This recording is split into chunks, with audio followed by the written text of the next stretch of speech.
Well, welcome back, everybody, to another episode of Meet the Author. Today I have SJ Tilley here with me. Thank you so much for joining us. Thank you for having me.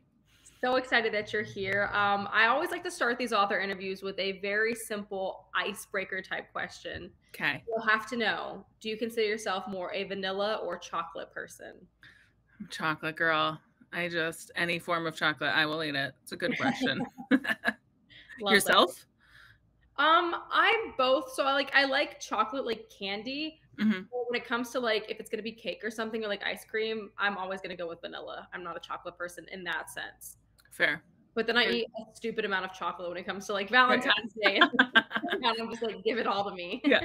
You need it all. There's no such thing as too much. I need to live by that. You can Yeah. never have too much of chocolate. No, never. Yeah. That's so awesome. Well, for people who maybe don't know, a ton of stuff about you, maybe this is their first like introduction to you. Kind of Mhm. walk us through who is SJ Tilley? How did you kind of get involved with being an author and what that kind of looks like for you? Well, I am SJ Tilley. I have been publishing since March of 2021, but I started writing in 2019. I've always been a reader. Like since I could read, I have like pictures of me like asleep on my bed as like a fourth grader with like books on my face. But I didn't like a lot of romance readers started like young. I didn't start until my 20s, like after college, living in my mom's basement, and then she like gave me one of her like a book to read and I was reading. I'm like, oh damn. I'm like, what is this? Like, because I'd always read thrillers. Like I've always been a thriller girl, a lot of Dean Koontz, like, but so I started just like obsessing over romance, and then Kindle Unlimited became a thing, or maybe it had been for a while and I like just found it, and then I just like, I mean, was doing the typical like book a day reading habit that like a lot of us romance readers do.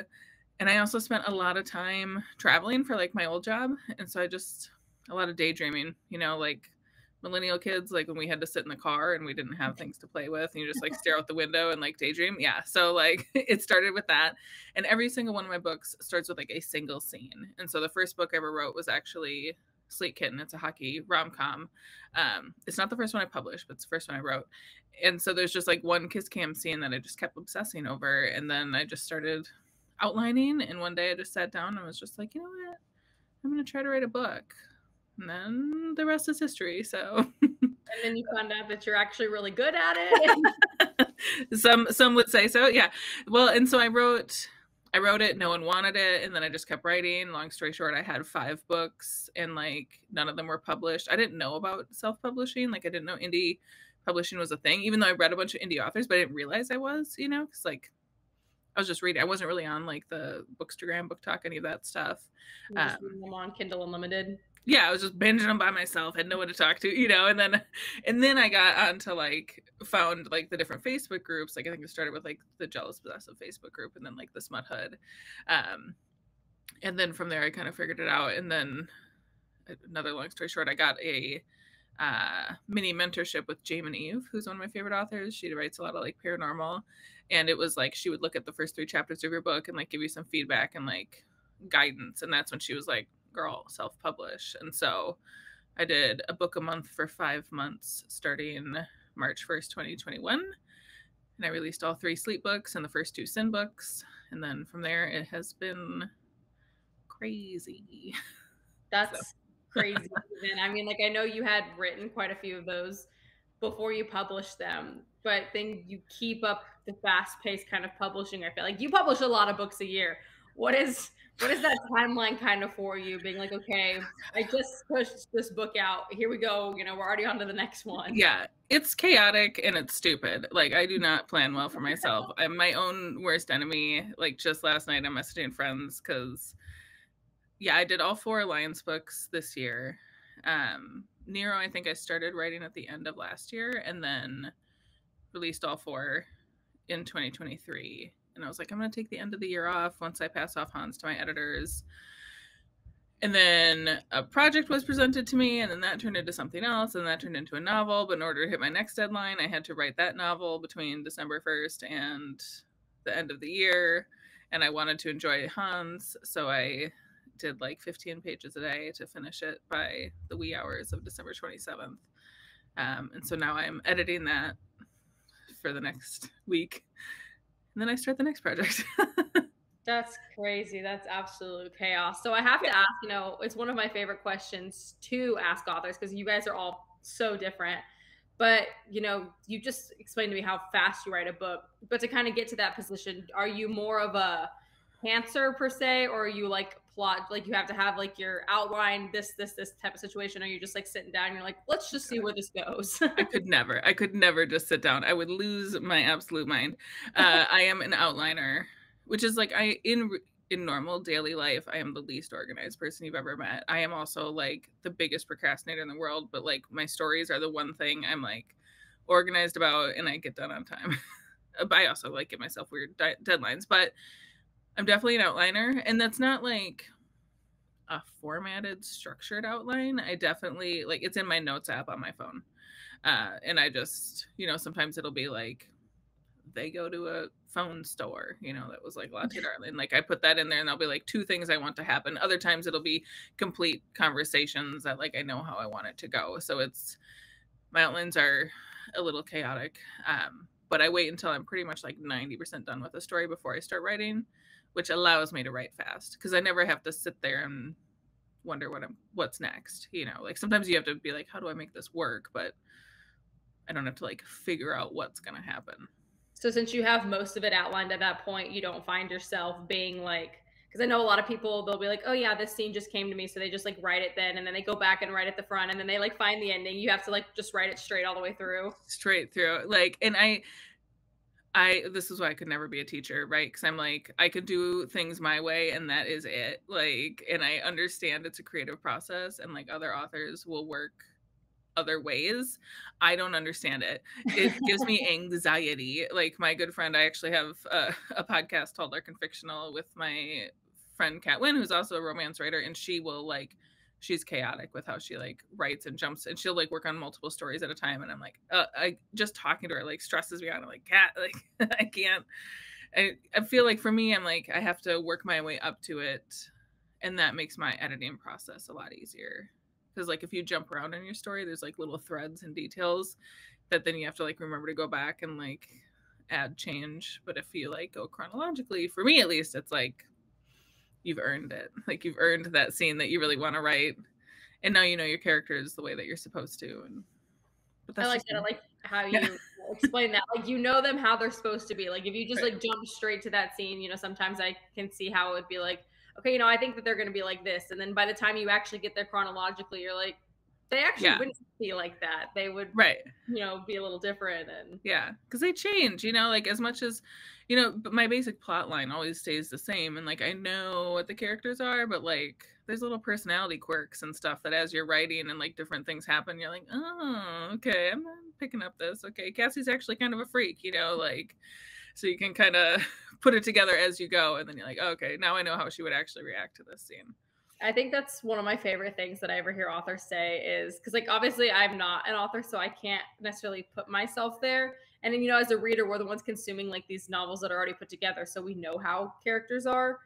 But I love it when you're like, yeah, like they completely changed. Or, I found this out about my character or something. And I'm like, you created this person, but at Yeah. the same time, you're like, actually, no, they told me how they wanted to be. Yeah. Yeah. Sometimes their personalities get a little different than you expected, so it's fun.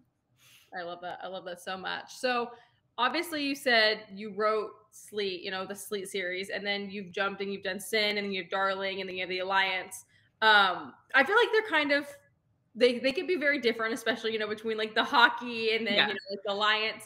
How do you get all your different inspiration and you're like, okay, I'm gonna jump in and write this series now versus if you just came off of a very different type of series? Yeah, it's chaos. I'm sure I have like undiagnosed ADHD and things like that I should probably look into, but like I'm a mood writer, like I'm a mood reader. So it's like I don't know if you're a mood reader yourself, but like, you jump all Yes, over. I jump. 100%. Yeah, right. So I'm like sometimes I'm in the mood for funny rom-com and sometimes I'm in the mood for like dark stuff and like so it's just kind of whatever I'm in the mood for. And Nero like just kind of came to me as I was finishing up it would have been Latte Darling was the last one I wrote before that, which was obviously way different. And that was only supposed to be 3 books. I never intended to write them all back to back. And then it just was like, once you're in the world, I'm like, okay, now I'm in it. And then I just wanted to complete it because so all of my other series are incomplete. So there's another Sleet, there's another Sin, there's another Darling. Don't ask me when I will write them. Like, again, I jump around. It's all over the place. So, and I know it's like really shitty for like readers that are like really want a character, and I'm like, I don't know. It'll happen eventually. They will all happen eventually, but they might be like 2 years from now because I've already got most of this year booked up with other things. So yeah, That's I'm all over the awesome. place. Especially, that I like that you're able to do that you're able to like jump around, and I feel like that could be kind of complicated sometimes because it's like, okay, I left the series and I'm over here, but now I have to go back and like, who are my characters? What did they do? What Right. what was happening here? Yeah, there's definitely some of that. Well, and two, like, and I know, I had done some posts on like social media too, because I was like, okay, guys, you just have to trust me, right? Like, because I know people really like they found me with the Alliance and they love dark romance, but I'm like, I need a break from dark romance from writing it. I love it. It's fun.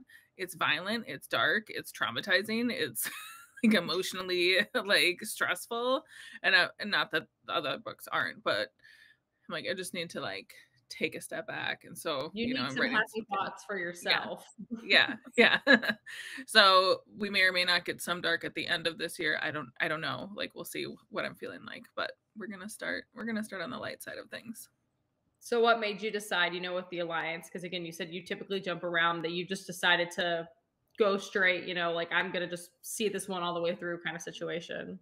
I was just kind of vibing with them, like where you're just like, because too with the outline stuff, right? Like, because I need an outline to be finished, and that's Mhm. been like my problem in the past, where I'm like, ooh, and to be fair too, for Sleet, Sin, and Darling, it was kind of like by the end of writing the last book, I was like, oh, you know what? I kind of feel like this character needs one. So it's just like I set it up so I could, but I didn't have a plan for them yet. So Mhm. like there wasn't a book to write. Like I didn't have an outline done. But with Nero, it was always gonna be Nero and King. And so while I was writing Nero, I was getting King's outline done. And it was originally just going to be Nero, King, and Hans.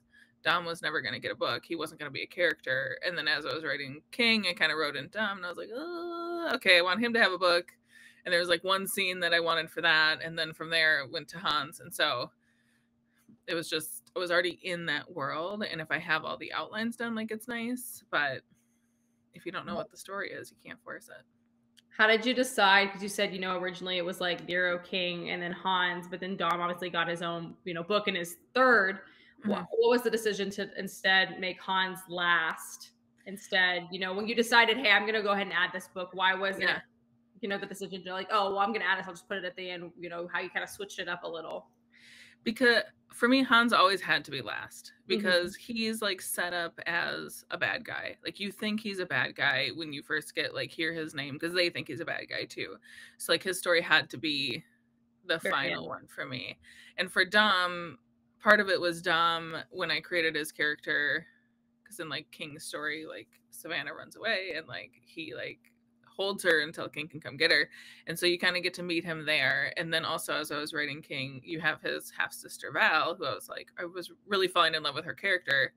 And I was like, ooh, these two could work together. And so then there was like a scene, if I don't want to spoil things for people that haven't read it, but like in Dom, there's like a shoe drop scene, right? Like where all the shit hits the fan, everything comes out, like the curtains pulled back.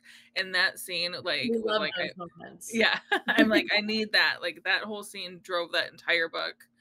And so then from there, like it just, the plot built out in both directions. So So do you feel like that's how it happens most of the time, when you just envision either like a moment or a scene or something, and you're like, I'm gonna build a book around that exact moment?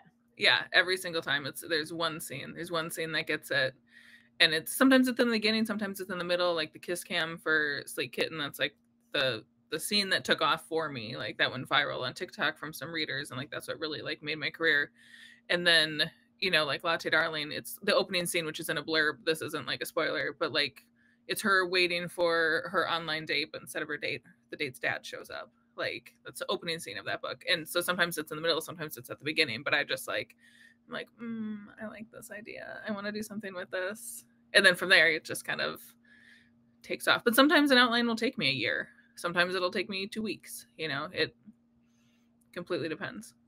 Where do you feel like, I know you said, when you started writing and, you grew up and you like to read the thrillers and then you got into the romance and, you imagine things, but now, that you're fully into this and you're writing, where do you feel like your inspiration comes from that you're like, okay, I'm in these series, but then I see something else, do you feel like it's from your own books or, other books still, or if you're reading, like watching TV shows, or if you're just out, like, I know some people are like, oh, I was literally just like getting coffee and I like saw someone and I was like, I could write a book about you. I really need to like track down these moments whenever I have ideas and try to like trace, follow the breadcrumbs to see like where they come from, because truly it's mostly just like completely random pops into your head, and it's normally daydreaming, and sometimes it'll be, like I'm thinking about like a certain type of characteristic that like would be fun, and then from there it's just kind of spirals. I don't have a good answer for that. I wish I did, but it's always just like just random chaos in my brain that's just like, oh wait, this would be cool. I think that's, what most people say. Like I said, some people are like, oh yeah, I was like literally just getting coffee and I like saw this person's face and I was like, I could write a book about you. Yeah. Or I had someone that was like, I was literally going to sleep one night and the entire plot of this book came to me and I had to get up immediately and write it all down. Or I was like, I didn't want to forget it. Yeah. You must. I like, because as I'm plotting, like you cannot fall asleep. You cannot tell yourself you remember that. You will not remember that. If you take anything away from this interview, if you have an idea, write it down. Don't think you'll remember it. Never works. That's awesome. Well, kind of going off of that, for anyone who maybe, they're like you, they've read some of your books or maybe they haven't, but they like romance or even thrillers, fantasy, whatever it is. And they're like, I would potentially, want to do something like that. If you could give one piece of advice besides the no, write it all down, what would be your best, suggestion for anyone who's like, maybe I could give this a shot?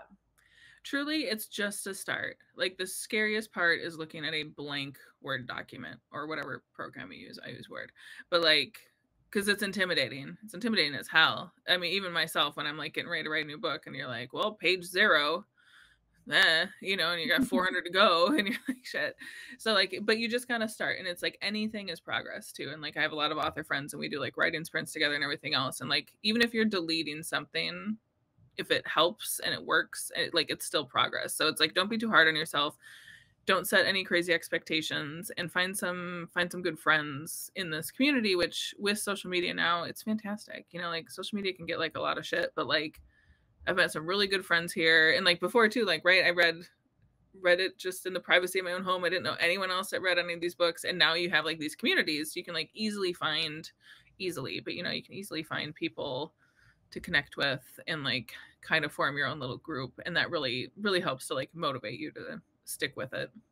I think that's awesome. I think that's such a great answer. And kind of going back, we'll kind of talk more a little bit about the Alliance series and we'll wrap that up. And then I know you teased a little something coming in 2022, so we'll jump to that in just a minute. But, Hans obviously just came out about a week ago on the 28th. So it's very new. Has the response been like awesome? Like everyone's just, loving it, especially I feel like these types of books, it happens so often that, you have these characters that that their book is last and you see them so often, throughout the series. And it's like, that's the one that the readers are like, when is he coming? When are we getting this book? When is that one? And then you're finally like delivered on a platter and it's like, here you go. And then it's everything you want. How has that release been for you so far? It's been amazing. I mean, every book release has been, quote unquote, better than the one before, especially if you're looking at like numbers and rankings and reviews and everything like that, because you get new readers every time. And I think what has really worked well with the Alliance series is that they can all be read individually. They're all standalones. It's a different couple each time. I do think it's better if you read them in order, because all the side characters reappear in every book. And so like, who these people are. But I've had a lot of people that read Hans, that was the first book they ever read of mine, and they didn't feel lost and they still loved it. And then they went back to start with like Nero and read through the series. So this one, I mean, Hans was number 2 in the store for 2 full days, which is freaking wild. Like, so can't awesome. Ask for better than that. I haven't checked it today, but it's been in the top 10 then since release day, which is again insane.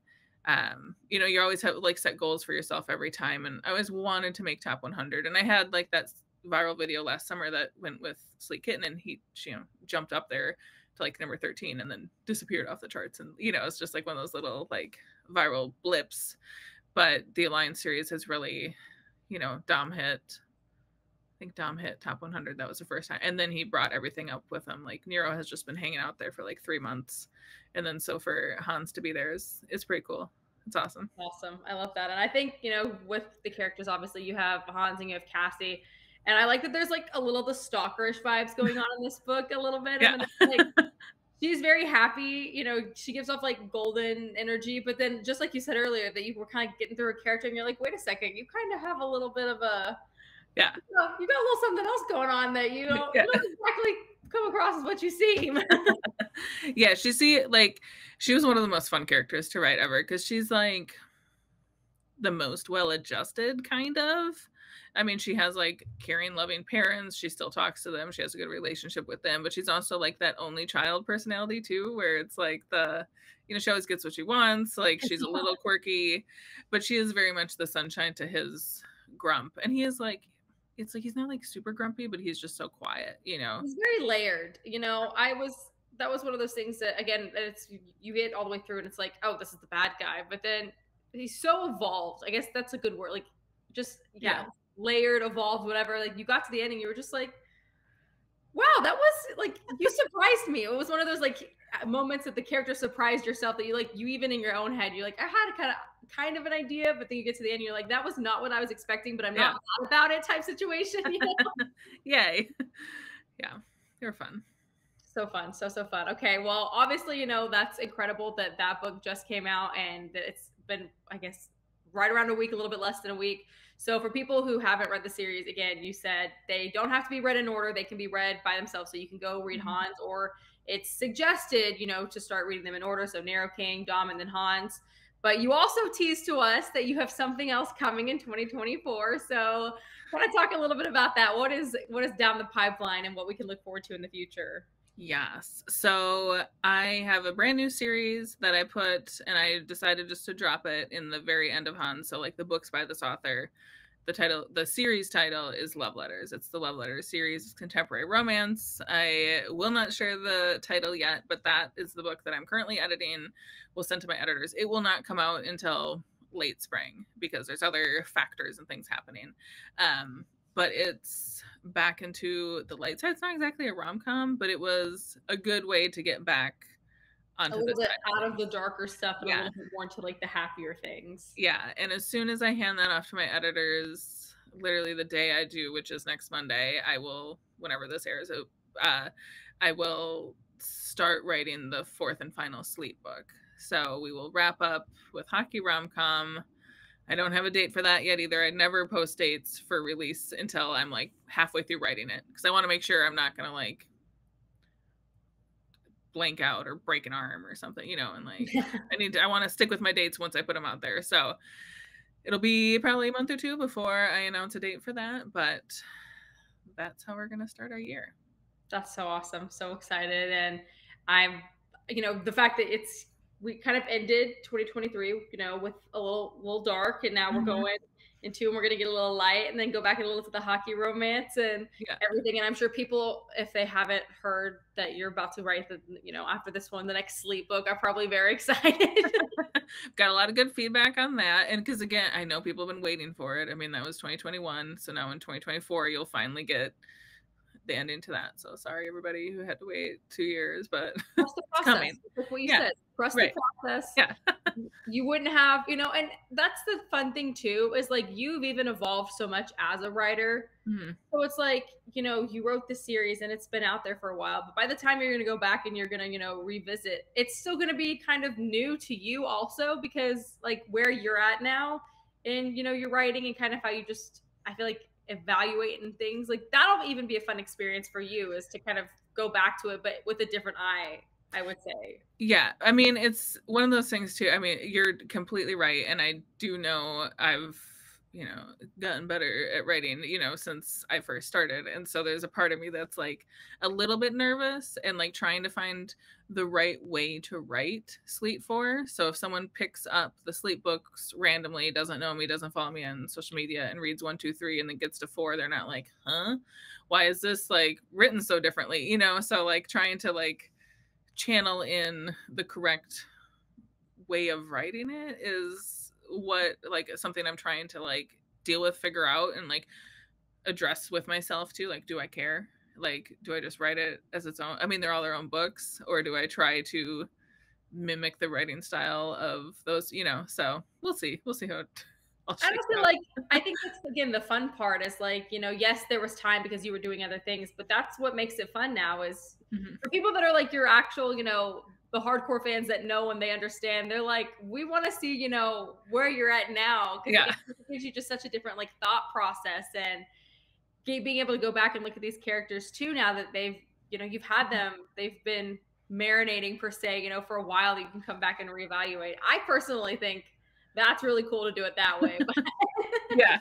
I mean, I'm just gonna, it'll just be written like probably the style I'm writing everything now, but I also it's definitely the like, okay, he can't kill somebody. Right. So like you have to remind yourself of that. Like the book I just finished too, like he was mad at someone. I'm like, okay, what are the actual laws of the land? Because this is a contemporary romance. Like no murder. we can't just murder people we're mad Yeah, at. yeah. So it's like honestly, in some ways, dark romance is a little easier to write because they can get away with anything. Like, but it's still, it's I feel stressful. like it's so true. And like you have Yeah. dark romance readers that go into dark and like they know. And Mhm. so it's like, oh yeah, he just murdered someone, and people are like, green flag. Yeah. Yeah. Well, What's and a like red flag? no, yeah. The drama that happens at the end of the love letters book I wrote, my mom had my mom, okay, every night when I write, I send it to my mom and she sends me her notes back in the That's morning. so That's cute. yeah. So she helps me edit along the ways and that way it's like a little cleaner. But she's like, oh, I wonder what's gonna happen to him. I'm like, that was it. Like that's like he can't die, mom. Like this is contemporary. Like We have to have a happy ending, mom. yeah, yeah. Yeah, this guy's not going to prison to finish the book, so let's just like this was it. This was the drama. So, yeah, you got to set different expectations for the different genres. I think that's again like it's fun and it allows Mhm. different types of readers too to like find you. And you always have people that are, I don't know, I had someone comment on one of my TikToks the other day and they was like, what is it about hockey romance that like so many people are obsessed with? And I was like, as someone who has read so many, I wish I could tell you. I Right. don't know what it Yeah. I can't tell you why that we're obsessed with them, No. but we are. And then Yeah. like the people with dark romance, people are like, "Oh my gosh, like how can you read that? Are you okay?" And it's like, "Don't judge me. Like Yeah. I like it." Right. Well, the hockey romance, I was having this conversation with my husband too, because he was asking like about like other. I'm like, there's a ton of hockey romance books. I'm like, there's sports romance and then there's hockey romance, and don't ask me why they're separate, but they are because hockey is just like the biggest. I It's don't know why. dominated. Yeah, we just like it. Don't question us. Like, No, I literally was like, I can't tell you why this is why it is, but like go yeah, pick one up and then you'll either love it or you hate it. And like right. there's no in between. No, no, for real. But I love that again that you have people that's like hockey romance and the lighter little contemporary, and then you have dark romance. And I feel like that helps too in a way. Not that there's anything wrong with, authors that just like if you have a niche, Hmm. nothing wrong with like sticking to it, you know what you're good at, you know what you're publishing. But it's fun too when you're like, hey, I can do this and like I can do this too. And it makes you, I keep saying layered, but it's like you're very layered. And it's Yeah, like, you can expect this out of me. You can also expect this out of me. And like maybe one day you'll get this out of me. And right. I think it's fun. Whatever you're in the mood for, I probably have a book for you. So you might not like all of them, but you can, find a series that you can probably read. So If you are a mood reader, read my book. If you don't like it, then try it again yeah, later. right. Yeah, just jump to the next series. Check it out.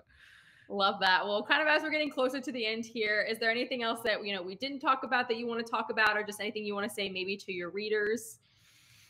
I think we covered most of it. Yeah, I mean, just hang out with me, guys. Like, trust that all the other sequels will happen.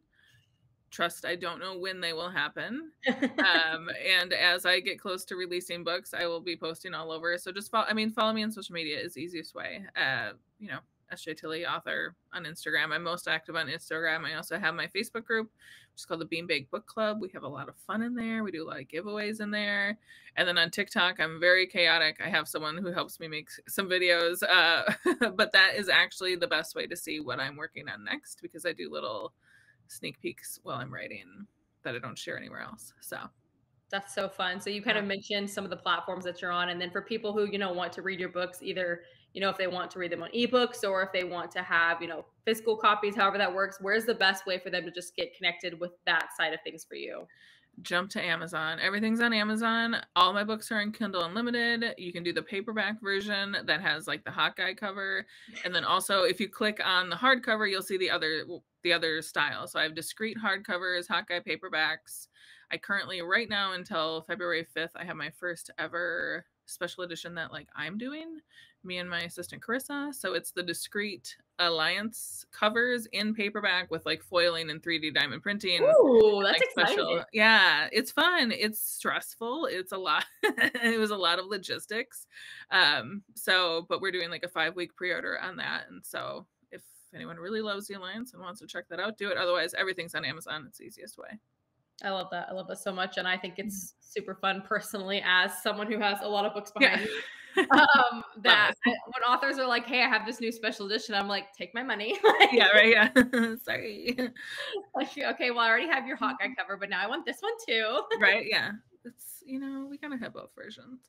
You gotta have both. That's just like Mhm. how it has to go. Yeah. Well, thank you so much again for coming on today. I had so much fun talking with you. And you guys, if you haven't checked out any S.J. Tilly books, again, Mood Reader, there's something for everyone out there. She listed all the places that you can find, and you go to Kindle Unlimited. And until next time, guys, thanks so much for joining us.